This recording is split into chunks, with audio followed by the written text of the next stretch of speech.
Hello আমার মিষ্টি বন্ধুরা, তোমরা সবাই কেমন আছো? আশা করি সকলে খুব ভালো আছো, আমিও ভালো আছি বন্ধুরা।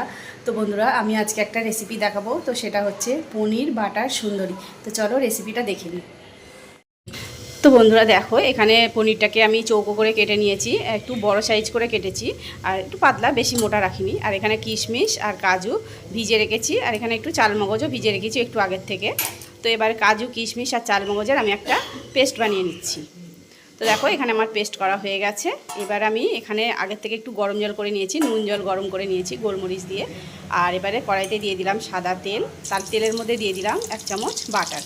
তো বাটারটা দেওয়ার পর এখানে তেলটা গরমও হয়ে গেছে। এবার আমি এর মধ্যে পনিরগুলোকে এক এক করে দিয়ে ভেজে নিচ্ছি পনিরগুলোকে।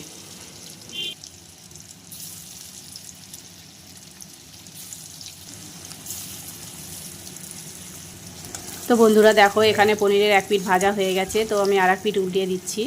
আর বন্ধুরা, তোমরা যদি চাও তো এই রেসিপিটা একবার বাড়িতে বানিয়ে খেয়ে দেখতে পারো। এটা কিন্তু দারুণ টেস্টি হয় এই পনিরের রেসিপিটা। তো আমরা তো বেশিরভাগ সময় আলু দিয়ে পনির খেয়ে দেখি, মানে বানাই বাড়িতে। তো এই রেসিপিটা একবার ট্রাই করে দেখতে পারো, খুব টেস্টি হয়। তো যাই হোক, আমার পনিরটা ভাজা হয়ে গেছে। তো আমি এক এক করে তুলে নিয়ে আমি পনিরটা এবার আমি নুন জল যে করে রেখেছিলাম, গরম জলে নুন জলে আমি এবার দিয়ে দিলাম পনিরগুলোকে।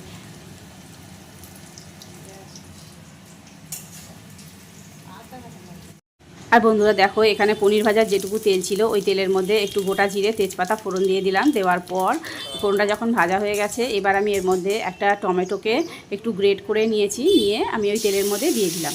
দিয়ে এবার এর মধ্যে দিয়ে দিচ্ছি একটু ধনে জিরে গুঁড়ো। আর এখানে আমার ধনে জিরে গুঁড়োটা মিক্স করা আছে। আর দিয়ে দিচ্ছি একটু লঙ্কার গুঁড়ো, আর দিয়ে দিচ্ছি একটু হলুদ গুঁড়ো। এবার আমি এর মধ্যে দিয়ে দিচ্ছি একটু আদা বাটা। আদা বাটাটা দেওয়ার পর এবার আমি এর মধ্যে দিয়ে দিচ্ছি পরিমাণ মতো নুন দিয়ে দিচ্ছি। দিয়ে এবার আমি একটু চিনি দিয়ে দেবো স্বাদটা ব্যালেন্স করার জন্যে। তো চিনিটা একটু মানে মিষ্টি মিষ্টি হলে এটা খেতে বেশি ভালো লাগবে। তো তোমরা যেরকম মিষ্টি খাবে, অনেকেই তো মিষ্টি খাই না, তো স্কিপ করতে পারো। তো যাই হোক, এবার আমি ওটা নেড়ে চেড়ে নিয়ে এবার যে আমি কাজু কিশমিশ আর একটা চালমগজের পেস্ট বানিয়েছিলাম, ওই পেস্টটা এবার আমি ওই মশলার মধ্যে দিয়ে দিলাম। দেওয়ার পর এবার মশলাটাকে বেশ কিছুক্ষণ ভালো করে কষিয়ে নেব। তো কষানোর সময় আমি এবার এখানে একটু পনির মশলা দিয়ে দিলাম। তো নিয়ে এবার আমি বেশ কিছুক্ষণ ধরে মশলাটা ভালো করে কষিয়ে নেব।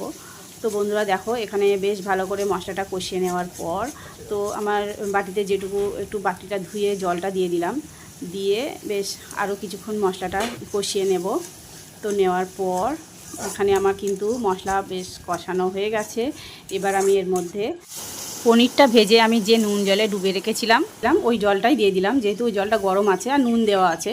আর বন্ধুরা, তোমরা যখন বানাবে এটা তখন কিন্তু নুনটা বুঝে দেবে, যেহেতু আমার পনিরটা ভেজে যে জলে ডুবিয়ে রেখেছিলাম ওটাও কিন্তু নুন জল ছিল।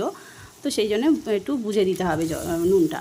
তো যাই হোক, এখানে আমার গ্রেভিটাও ফুটে গেছে। এবার আমি পনিরগুলো সব দিয়ে দিলাম। দিয়ে একটু নেড়ে চেড়ে নিয়ে আমি 2 মিনিটের জন্য ঢাকা দিয়ে পনিরটা একটু রান্না করে নেব। তো দেখো, এখানে আমি 2 মিনিটের জন্য ঢাকা দিয়ে রান্না করে নিচ্ছি। তো 2 মিনিট পর আবার ঢাকাটা খুলে দিলাম। তো বন্ধুরা দেখো, এখানে কিন্তু আমার পনির বাটার সুন্দরী রেডি হয়ে গেছে। তো এবার নামানোর আগে আমি একটু পনির মশলা আবারও ছড়িয়ে দিলাম। দিয়ে এবার আমি একটা বাটিতে এটা ঢেলে দিচ্ছি। তো দেখো, এখানে আমি একটা বাটিতে ঢেলে সার্ভ করে দিলাম। এবার আমি এর মধ্যে 1 চামচ মাখন দিয়ে দেব। আর বন্ধুরা, আমার এই রেসিপিটা তোমাদের যদি ভালো লেগে থাকে তাহলে লাইক করে কমেন্ট করে আমার পাশে থাকবে, আর একটু কমেন্টে জানাবে কেমন লাগলো তোমাদের এই রেসিপিটা। তো ঠিক আছে বন্ধুরা, টাটা, তোমরা সবাই ভালো থেকো, সুস্থ থেকো।